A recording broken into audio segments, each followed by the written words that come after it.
John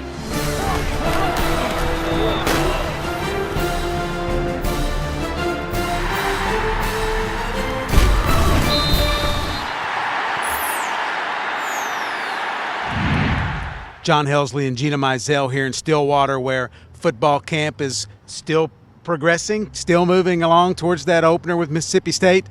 This is kind of an interesting time in the camp, Gina, in that it gets a little bit old for some of the players, and it also gets to be a little bit of a grind. Yeah, absolutely. I think a grind is the best way to put it. They've now been in practices for about a week and a half, almost 2 weeks, and this is when your body starts to get tired, and this is when you don't want to get up at 5, 6 o'clock in the morning to come to breakfast and come to practice, and you're not quite as excited for that second workout on any given day. So this is the time where guys kind of have to push through the physical and mental hurdles, I guess, and this is when Mike Gundy says you're going to kind of figure out which first-year guys, which newcomers, which young guys are actually going to be able to contribute to this team this year.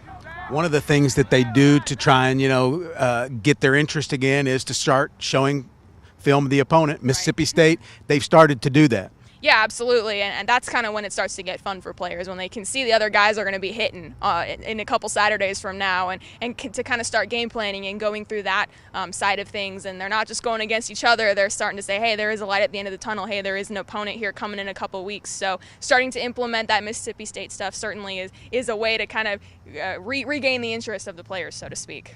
All right, we've got one more week. School starts next Monday.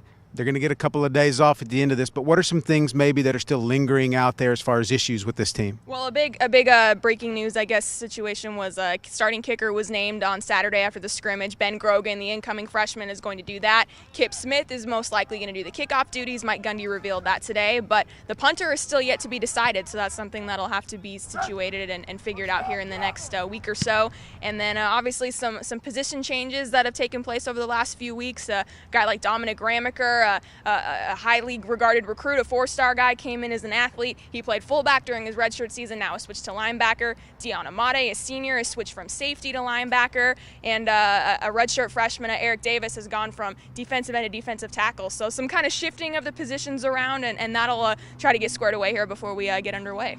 All right, stick with us for the rest of the week and on through the preseason for news and notes on the Cowboys. NewsOK.com. Obviously in the paper, the Oklahoman. And now let's jump over and see what Mike Gundy and some of the players had to say after practice today. Well, this week's a grind for them. Everybody in the country's going through it. They've been out there for, a week and a half, and fatigue sets in, and early morning wake-ups and getting to bed. Even though it's at 10 o'clock, you still have a full day, and there's some wear and tear. And so these are the practices that I was referring to earlier that are the most crucial, where young players who want to play in the first game have to make it through these next 4 or 5 days. And then certainly the veteran players have to push through in order to practice at a high level, get the best chance to win. Most of the guys say the most fun part of practice is exchange, when they start looking at some Mississippi State stuff. I mean, you don't major in it yet, but they tend to like that period. I think so. It's we compete a lot in practice, and we get to that segment, and it gives us a chance to start working on the plays in all 3 phases that we'll run in the game, and so they get excited about their opportunities as an individual, and obviously as an offense or defense for the Mississippi State game. Film. A lot of experience at quarterback, running back, offensive lines are all coming back. They're replacing receivers. They give us issues because of the physical play, a lot of gap scheme. They also can bring in another quarterback and run some option. So it's very multiple. And Coach Gundy's doing a good job giving us time in camp to prep for them, just to try to get more physical play out of, some of our scout units that we get. So that's worked out well. We have such a great group of guys, and everybody's so close together. Everybody's calling each other in the morning to make sure each other are up, and it's really something's a lot more special than anything I've ever been around. And the group of guys, just the way they gel together, offense and defense. Even I'm even best friends with a kicker. So you brought up a great point. Which guy is the best calling alarm clock? Who out there, leads the league in helping guys get up? That would definitely be me. I got a list of like 6 people I call every morning. So Okay, who most needs to get a call? Who maybe needs to get a second call? I called Calvin twice this morning to make sure he was up. So I'd say probably Calvin. You can definitely see it's breaking a lot of the players down physically and mentally. But, as a team, we just have to push through it all.